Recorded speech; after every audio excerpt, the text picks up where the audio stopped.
So, good morning once again, dear students.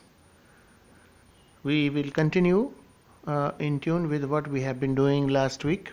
So, just like last week, this week also, we are going to continue with uh, Act 1 of The Merchant of Venice. We have finished with Act 1, Scene 1 in the video tutorials which we had last week. Now, today we will be starting with Act 1, Scene 2.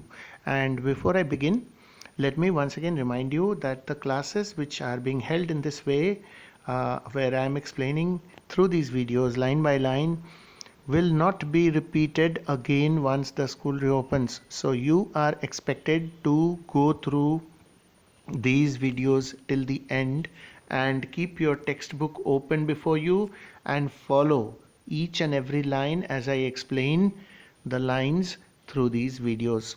And whenever you have any problem in understanding any line, the benefit of such videos is that you don't have to go and ask the teacher again. If you have missed out understanding some line, you can always play the video again and you can always listen to my explanation of that particular line, because I'm explaining all the lines.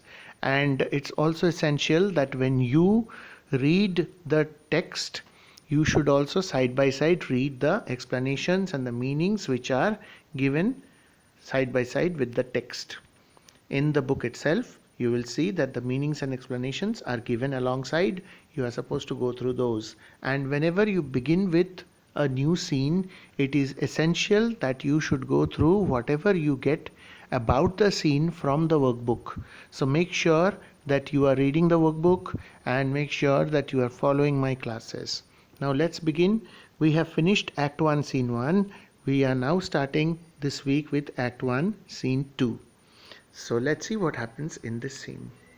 So Act 1, Scene 2, and we are going to see what the introduction of this scene tells us.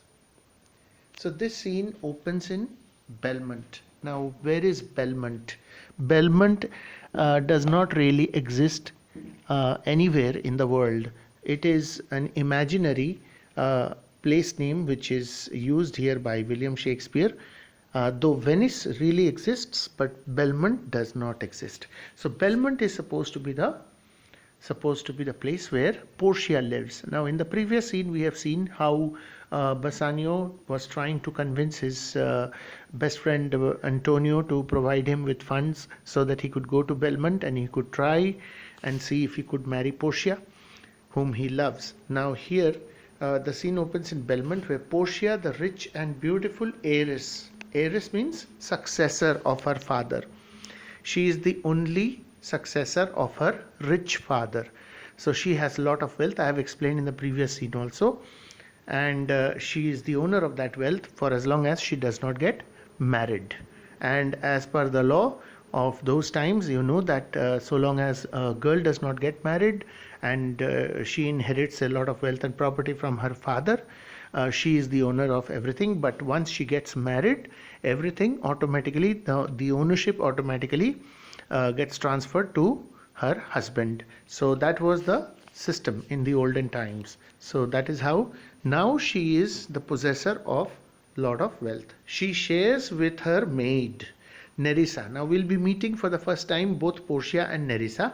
We know that Nerissa is the maidservant of Portia, but she is not any ordinary maidservant. She is actually a very close friend also of Portia. Portia does not have any other outside friends. She is always very happy and contented with her friendship with Nerissa. So Nerissa is an intelligent girl. She is not any ordinary servant. She gives ideas and she gives suggestions to Portia from time to time. And whenever Portia needs to confide or talk about something, she chooses Nerissa. So she's telling Nerissa her doubts concerning her future due to the strange provisions of her father's will. That means her father has made a will before he died, leaving behind certain conditions in that will which have to be followed for Portia's marriage. And we will find out by and by what those provisions are. According to the will, she is to be won by the suitor who chooses correctly from among the 3 caskets made of gold, silver and lead. So there are 3 caskets or boxes, And this is according to her father's will. Her father had specified in his will that any suitor or any eligible young man who wants to marry his daughter must choose from among these three boxes or caskets the right one, inside which there is Portia's portrait or picture. So in those days there were no photographs, camera was not invented, so naturally portraits were made or paintings were made of people by the artists. So there was one box in which there was Portia's portrait. The rest of the boxes did not have her picture or portrait. So whoever managed to choose the right box was eligible to marry Portia. So this is what she's discussing with her maid. Portia ridicules the suitors who have come earlier to try their luck. Now already some suitors or some aspirants who want to marry Portia have come to Belmont, and they all have some peculiarity or the other about which Portia is discussing here, and she is making fun of those suitors, showing her disappointment to Nerissa that she does not like a single of these suitors because they are all typically peculiar. Each one has some peculiarity or the other. When Nerissa reminds her of Bassanio, while they are talking about these suitors, eventually Nerissa talks about Bassanio. Now we already know from Bassanio's conversation with Antonio that Bassanio had been to Belmont once, and there he had fallen in love with Portia. And he had received speechless messages from Portia's eyes, which means she was also interested in Bassanio. And when Portia was interested in Bassanio, then naturally Nerissa knows about it, because Portia must have discussed all this with Nerissa. Because as I told you, Portia discusses every private thing with Nerissa, which she does not do with anyone else. So Nerissa is now reminding Portia about Bassanio. She remembers him and has tender thoughts for him. The scene is in prose and deals in indirect explanations and characterizations. Now you see, William Shakespeare's plays are basically written in poetry form, which means if you notice or observe the speeches, say the previous scene, for example, Act 1, Scene 1, or maybe the future scenes, there are areas and there are pieces of dialogue where you will see that each line of anyone's speech begins with a capital alphabet or capital letter. Now that happens only in poetry. Now this is not rhythmic poetry, rhyme scheme is not maintained, but it is a form of poetry. But this particular scene, you will notice that the lines don't begin with capital letters except the first line. So this shows, or maybe after the full stop, so this shows that this particular scene, all the speeches, all the dialogues are in prose form, not in poetry form. Now let's see. Scene 2, Belmont, a room in Portia's house. Enter Portia and Nerissa. And Portia is saying, "By my troth, Nerissa, my little body is aweary of this great world. By my faith, Nerissa, I am really tired." See, in the previous scene we saw Antonio saying that he is tired. He is wearied and he does not know how, or rather why he is wearied or tired. And in this scene we again find Portia saying something similar. Now you see, Antonio is the one who is involved with the main plot of the play, because Antonio will help Bassanio by borrowing money from the Jewish money lender Shylock, and then will not be able to pay back, and then Shylock will drag Antonio to the court, and then he will demand a very dangerous penalty from Antonio. So all that part of the play, or that story of the play, the main story of the play, that is part of the main plot. And now what we are going to see here, that is Portia, Nerissa, and the relationship between Portia and Bassanio, the romantic atmosphere that eventually comes up little by little, of which we have already got the hint in the previous scene. This is actually the romantic subplot, the first romantic subplot of the play. Now you must remember, main plot, Antonio Shylock. First romantic subplot, Portia and Bassanio. There are two more romantic subplots of this play, and then there is one more comical subplot of this play. So eventually when we come to those, we will be discussing. As of now, this is the first romantic subplot, Portia Bassanio love story, that is starting now. So Portia is saying that she is tired of this great world. Nerissa replies, see how intelligent Nerissa is, because her dialogue, her speeches will let you know or tell you about Nerissa's wisdom. Nerissa says, you would be, sweet madam, if your miseries were in the same abundance as your good fortunes are. Yes, madam, you would certainly be tired of this world, because your good fortunes, suppose your good fortunes or good luck is in same abundance or great quantity as your miseries are. So if on one hand you have uh,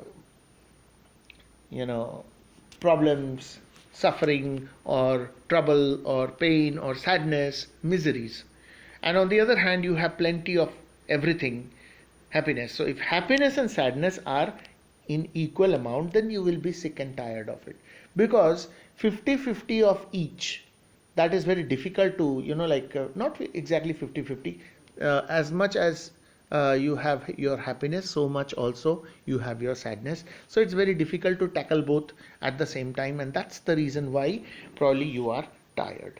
For aught I see, for anything, aught means anything, I see, they are as sick that surfeit with too much as they that starve with nothing. Because what I have seen is that people who have too much of happiness, they are also sufferers in this world, because they don't know exactly how to handle it, and too much of happiness to handle, always happy, always everything provided, always plentifully provided. So they also have some amount of difficulty in managing things. And also the people who are full of sadness.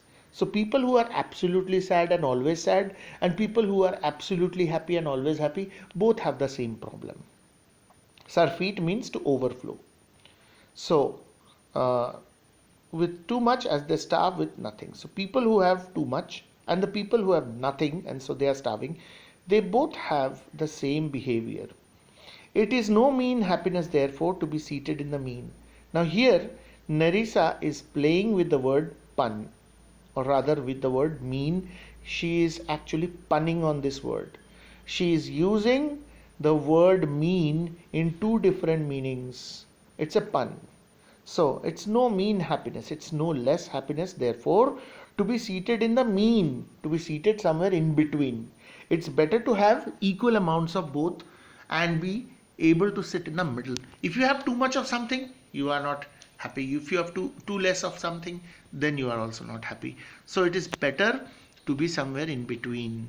So in statistics, you do mean, median, mode.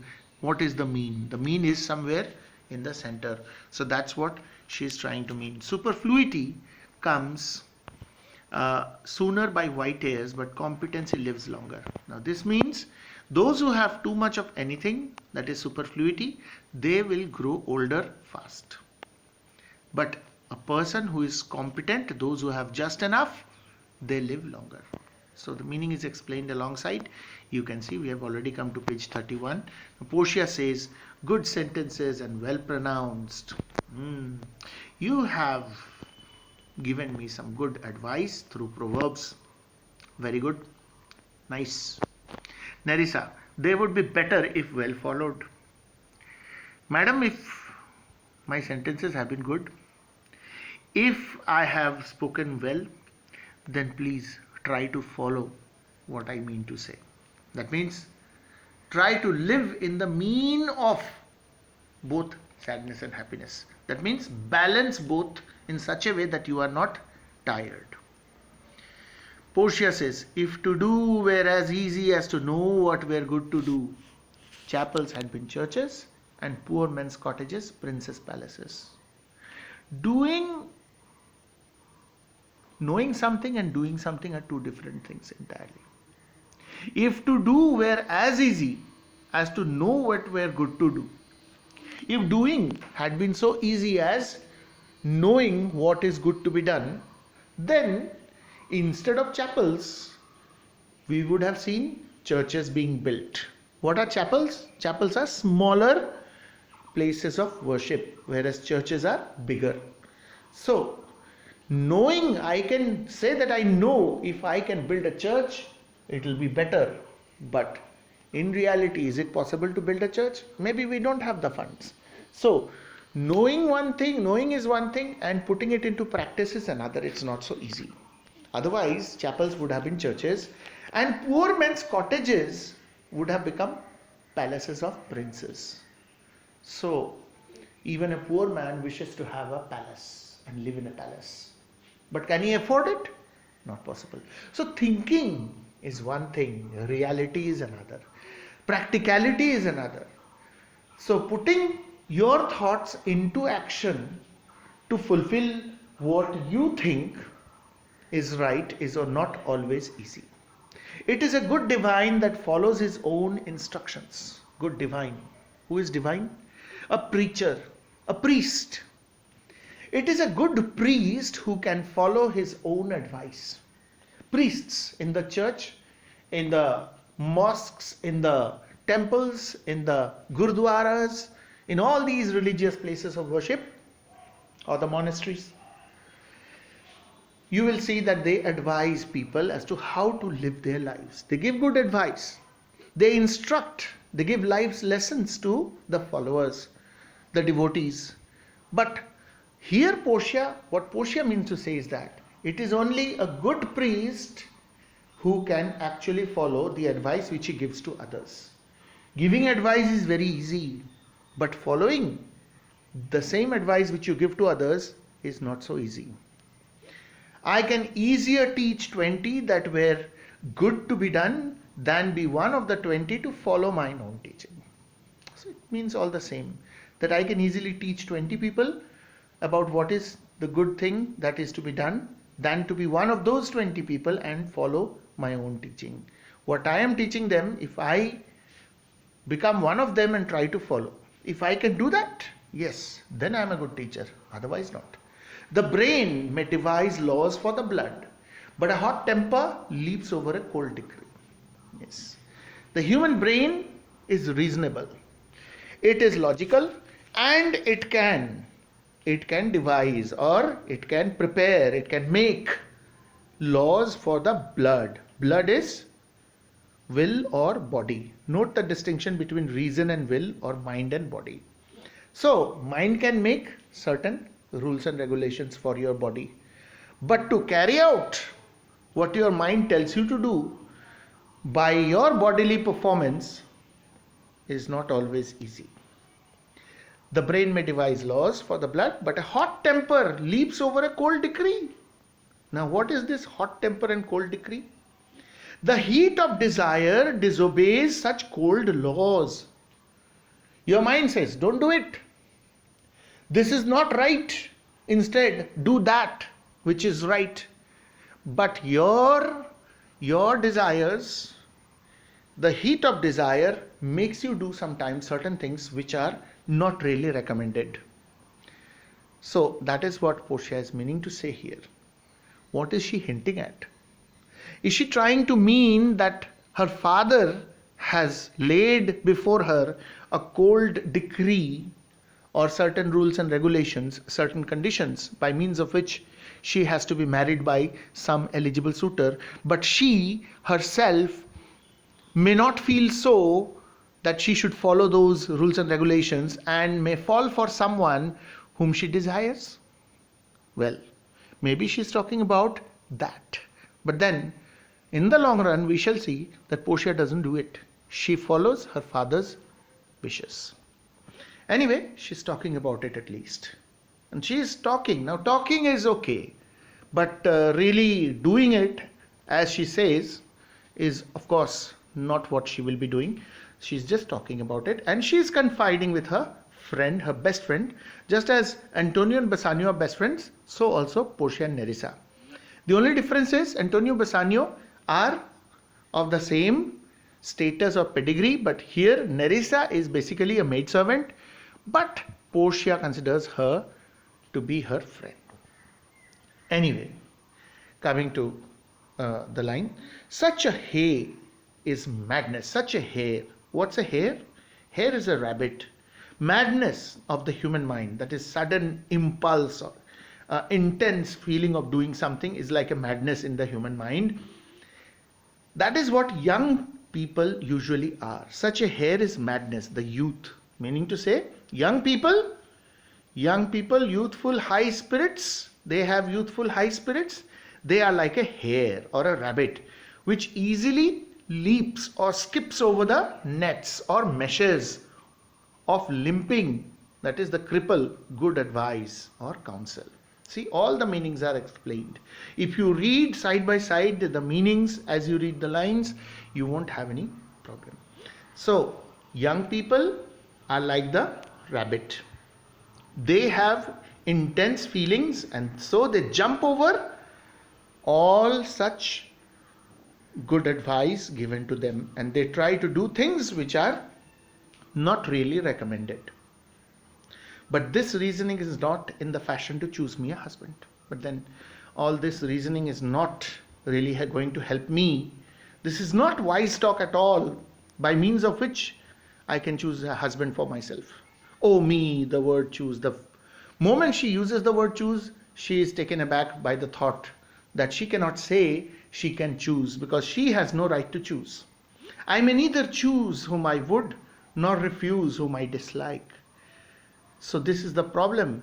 My father's will says I may neither choose nor refuse.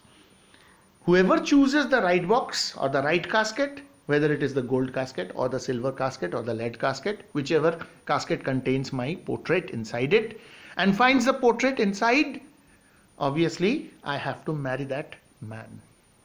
I have no choice. I cannot choose. So is the will of a living daughter curved by the will of a dead father. So in this way is the will of a living daughter curbed or controlled and governed by, or tied down by the will of a dead father. My father is dead, but his will lives on. And even if I don't like someone, if that someone chooses the right casket, I have no choice but to marry that person. Is it not hard, Nerissa, that I cannot choose one nor refuse none? Don't you think, Nerissa, that it is very hard that neither can I choose anyone nor can I refuse anyone? Nerissa tries to pacify Portia when Portia says like this. Nerissa says, your father was ever virtuous, and holy men at their death have good inspirations. Therefore, the lottery that he hath devised in these 3 chests of gold, silver and lead. Your father was always a virtuous man. He was a man of good qualities, virtue. And so he devised this lottery of the 3 caskets. It's like a lottery game. You may win, you may lose. It's your luck. It's your thinking, it's your speculation, by means of which you can possibly win if you are a participant. So this lottery was devised by your father because a virtuous man, a man with good qualities and good virtues, they say when it comes to the point, when the person comes to the point that he's about to die, they say, it was a common belief in those times, that he gets a kind of divine inspiration. That is, God gives them some kind of wisdom. Such people, virtuous people, before they die. So your father, before he died, when he made this will, he must have had this divine wisdom, God-given wisdom, by means of which he decided to prepare this kind of a condition, the lottery of the 3 caskets, 3 boxes, chests or caskets of gold, silver and lead. Whereof, who chooses his meaning, chooses you. We come to page 32. So you see, whoever chooses the meaning of the boxes correctly, actually manages to choose you. That means one who can understand which box means what. From merely looking at the boxes and judging them, will no doubt never be chosen by any rightly, but one who shall rightly love. So don't have to worry about it, Portia. I have no doubt about it that the person who chooses the correct box will be the right person for you, because he will rightly be loving you. So anyone who chooses the correct box will be the person who genuinely loves you.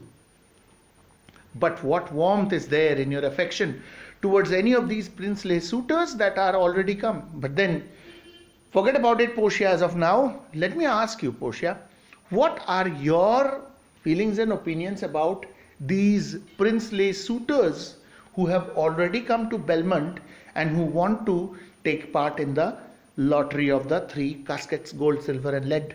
What do you feel about them? What are your affections towards them?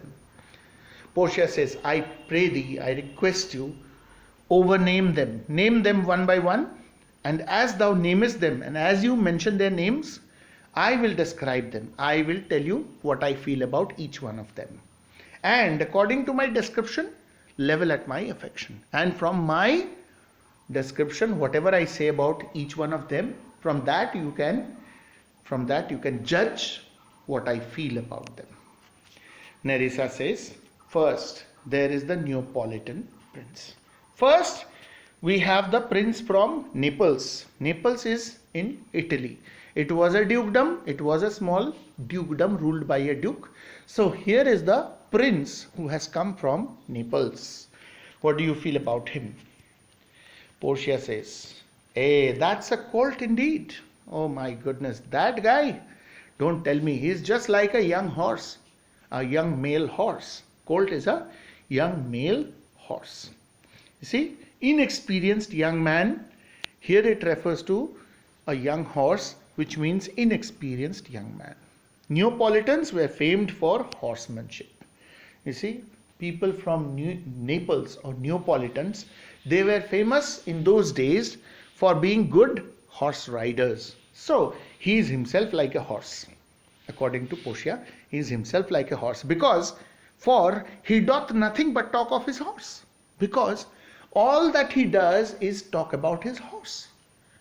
You have come to marry a girl and you are wanting to participate in the lottery of the caskets. You have come to your beloved's, or maybe your better half's, would be better half's place. So when you are interacting with a girl with the intention of marrying her, would you talk about your horse? Is that the right topic to discuss? Will she be interested? Instead, you could have spoken about something romantic, something different, something related to interpersonal feelings and things like that. No. He only talks about his horse. And he makes it a great appropriation to his own good parts that he can shoe him himself. And he also tries to ceremoniously describe how he can shoe his horse himself. Now remember, horses, they have horseshoes made of iron attached under their hoofs. These are made by blacksmiths, and so that their hooves don't get spoilt when they are running or galloping. So this is normally done. The iron horseshoes are attached to the hooves of horses, especially the ones which are used for various purposes like riding and even for other purposes. So he is very fond of telling me that he can shoe his horse himself. That's not the job of a prince. Shoeing your horse will be done by a blacksmith. But he says he is so good about his horse, his riding his horse and also shoeing his horse. He thinks that he is great. Nerissa. Then is there the County Palatine. Okay, so if that is the case, then let's move to the next suitor. We have the County Palatine, or the Count from the Palatinate, the region on the west bank of the river Rhine. Rhine is in Germany.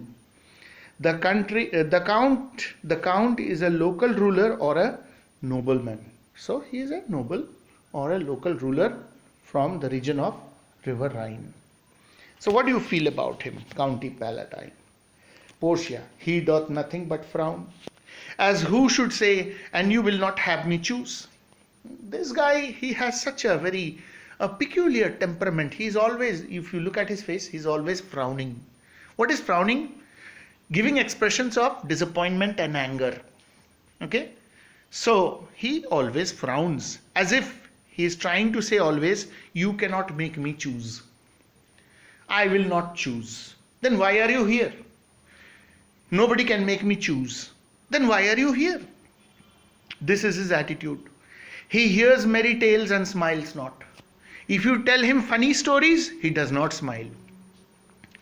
So we have already had a glimpse of such types of men earlier being mentioned in the previous scene by some of Antonio's friends.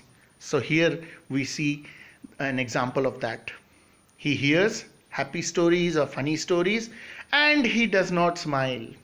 I fear he will prove the weeping philosopher when he grows old. Now here there is a reference to the weeping philosopher. So you have Heraclitus of Ephesus. Children, you must remember these names along with their spellings and the references, the mythological references or the historical references which are provided alongside in these notes, because you may get questions where you may have to write about these things. So this philosopher who went to live alone in the mountains because he was distressed by mankind's stupidity. So I think this guy, the County Palatine, is going to prove to be someone like that weeping philosopher. So he says, she says that I fear that he will prove the weeping philosopher when he grows old, being so full of unmannerly sadness in his youth. I had rather be married to a death's head with a bone in his mouth than to either of these. It's better for me to marry a skull with two bones crossing underneath as usually shown in death's head. You might have seen the danger sign, especially electrical poles. You will see this red board with a skull and two crossed bones underneath, indicating death. If you touch, you can get an electric shock. So that same symbol is being referred to here by Portia, that I would rather marry skull and bones than marry a man like him. God defend me from these two. May God protect me from these two suitors. So then we come to page 33. Nerissa says, how say you by the French lord Monsieur Le Bon? Monsieur means Mr. Le Bon. It's not bon. Don't pronounce bon. It's Monsieur Le Bon. It's a French word pronounced in the French way. So what do you have to say about the French lord? Portia says, God made him and therefore let him pass for a man. Since God has created him, let us consider that he is a human being. In truth, I know it is a sin to be a mocker, but in truth, truly speaking, I know that we should not make a mockery of other people. But this guy, why? He hath a horse better than the Neapolitans. This guy also talks about his horse. In fact, he explains and describes things about his horse which makes it seem that he has a better horse than the one owned by the Neapolitan prince. And not only that, he has a bad habit of frowning than the Count Palatine. Oh my goodness. He has the qualities of both the previous suitors in much greater quantity than the original people had. Okay? So he has a bad habit of frowning than the Count Palatine. He is every man in no man. If a throstle sing, he is such a fellow that he has the qualities of each and every man, and so he is no man at all. If he hears the sound of the singing thrush, it's a bird. Throstle is a thrush. It's a common English bird. So if he hears the sound of a singing bird, what does he do? He falls straight a capering. He starts dancing. What a peculiar fellow. If he hears, he must have done that in presence of Portia after coming to Belmont. There must have been a singing bird outside somewhere, and while talking to Portia, he must have started dancing because he heard the song of the bird. He is every man in no man. If a throstle sing, he falls straight a capering. He will fence with his own shadow. How peculiar. He will take out his sword and he will start fighting with his own shadow. Is he insane? Quite possible. If I should marry him, I should marry 20 husbands. If I marry this man, it is equivalent to marrying 20 husbands. If he would despise me, I would forgive him. If he hates me, I will forgive him. Such a man, it will be a good riddance for me. If he does not want to marry me, if he dislikes me, I will be very happy. And in fact, I'll forgive him. For if he loved me to madness, I shall never requite him. Because if he loves me to the extent of madness, if he madly loves me, then I shall never be able to return that love to him. Nerissa, what say you then to Falconbridge, the young Baron of England? Now this one is the fourth suitor. What do you have to say about Falconbridge, the young Baron who has come from England? And well, Portia says, you know, I say nothing to him, for he understands not me, nor I him. Now see, this play is actually written in English by William Shakespeare, who is an English dramatist. But Portia is from Belmont, which is in Italy. And Portia does not know English, nor does she speak English. This is only for the English audience that this play is written in English. But the storyline tells us that Portia is an Italian and lives in Belmont, and she does not speak English. And Falconbridge is a baron from England. He is a nobleman from England. So this is what Portia is saying here. He hath neither Latin, French nor Italian. Portia speaks these three languages, Latin, French and Italian. But Falconbridge does not speak any of these languages. He does not know them. He only speaks in English, and Portia does not understand anything. So I say nothing to him, for he understands not me. I don't say anything to him. When I met him, I didn't say anything because my language he doesn't understand. And what he says, I don't understand. And you will come into the court and swear that I have a poor pennyworth in the English. And I'm sure that you can come to the court and swear that I have very little knowledge, as much as could be bought for a penny. So that much of English, I have very little knowledge of English. He is a proper man's picture, but as a man, he looks okay, he's fine. He's better than the other three. But alas, who can converse with a dumb show? But alas, who can continue talking with someone who is dumb, who does not speak at all? A mime acting without words is a dumb show. So it's like a dumb show. We only speak to each other through sign language, that's all. How oddly he is suited. And there is another problem, another peculiarity with this man. As a man, he is okay, but his dress code is very odd. I think he bought his doublet in Italy, his round hose in France, his bonnet in Germany, and his behavior everywhere. Doublet is his jacket, and then round hose is his breeches or trousers, bonnet refers to his hat. So he seems to have purchased his different parts of his clothing from different countries of the world, and his behavior seems to have been purchased from everywhere in the world. Nerissa comes to the fifth suitor. What think you of the Scottish lord, his neighbor? So what is your opinion about the Scottish lord who happens to be his neighbor? So what Portia says about the Scottish lord, Scotland is a country next to England. So if Falconbridge is a young baron from England, then Scottish lord is his neighbor because it's the adjoining country. So Portia's opinion about the Scottish lord will come up after this, which we will take up in our next class, in the next video. So thank you very much. We have come to the end of page 33. That means Act 1, Scene 2, line 85-86. We stop here for the day. I hope I have been able to make you understand. If any problem, you can always replay the video, and you can always listen to the explanations so that all your problems are sorted out. You don't need to ask me what the line means because everything has just now been explained, and you need to read through all these side notes, plus you need to read whatever is there in the workbook. Okay, so bye for now.